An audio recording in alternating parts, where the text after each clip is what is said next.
Hi, this is Gary with MacMost Now. On today's episode, let's look at the Sonos ZonePlayer.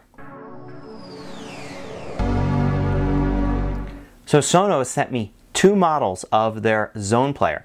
The first is the S5, which is this thing. It's basically a speaker system with the Sonos technology built into it. So you connect the ZonePlayer up to your network, say your Airport Extreme, through an Ethernet cable. And then on your Mac, you can run Mac software, and it will see all of your iTunes collection. It will also allow you to play back a service, say Pandora or Rhapsody, and then it will also allow you to play any streaming radio.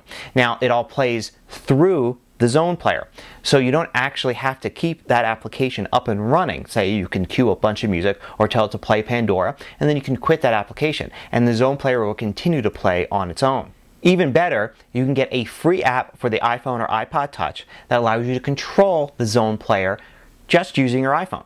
So with your Mac not actually even running anything, you can select music from your iTunes library or a service and have the ZonePlayer start playing music. Now the sound quality is excellent, and you can even get more than one of them, put them in different rooms, and control them all from your Mac or your iPhone. You can have them play different things, or you can link them together and actually have them play the same music. It syncs perfectly. That's the S5. I was also sent a ZP90, which is basically a ZonePlayer without the amplifier and speaker system. So you use this, say, to plug it into your regular stereo system if you already have one in a room. Now, by themselves, both of these devices need to be wired into your network, so they won't work wirelessly. But you can get the Zone Bridge, and that will then connect to your wire network and establish a separate wireless network for either one of these players. So with one Zone Bridge, you can connect multiple Zone players throughout your house without having them be wired. I'm guessing the reason that they work on their own wireless network and don't use your regular airport network is to make them sync better. They sync perfectly, and I can't imagine that happening if they were competing with all the other devices that might be connected to your regular network.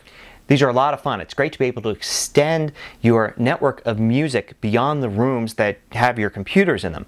And it's great to be able to use the iPhone app, be able to listen to music in one room through a really good speaker system, even though your Mac's in a completely different room of the house.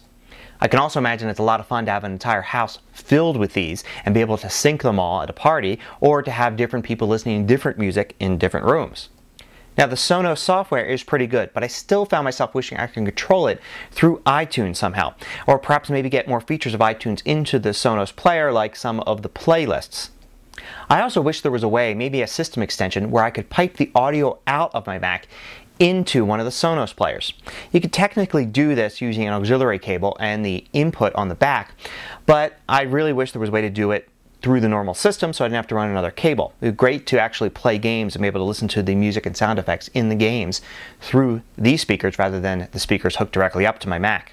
The S5 sells for $400, the ZP90 for $350. There's also a ZP120 for $500. If you want the Zone Bridge to connect them all wirelessly, it's $100.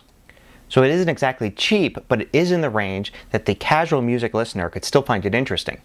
Hope you like this look at the Sonos ZonePlayers. You get more information, of course, at the Sonos site, and you can find them for sale at a lot of online stores like Amazon.com.